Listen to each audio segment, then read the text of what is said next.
In this video, I'm going to show you how to add music to your Instagram story. That's quite simple and easy, so let's begin.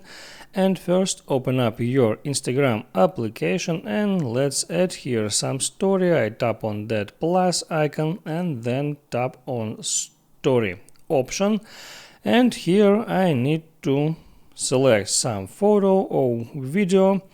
Let it be that one, for example, and then here I need to tap on that sticker icon right here. I tap on that, and there I need to select the music sticker. Here it is. I'll tap on that, and there I got lots of music I able to add in my story.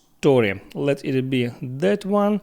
I can listen it and then tap on that to add it to my story. And also I can drag it to the right or to the left to select the exact piece of that sound that I want to add to my story. Let it be that one. And also I got extra options to customize the appearing text, like that. You see how it changes the text that appears right here.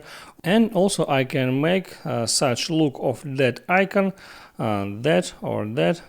I will select that one and then tap done. And here I can drag this icon to any place of the screen, for example right here, and then just tap on the next button and then tap on share button to post that story that contains music audio file.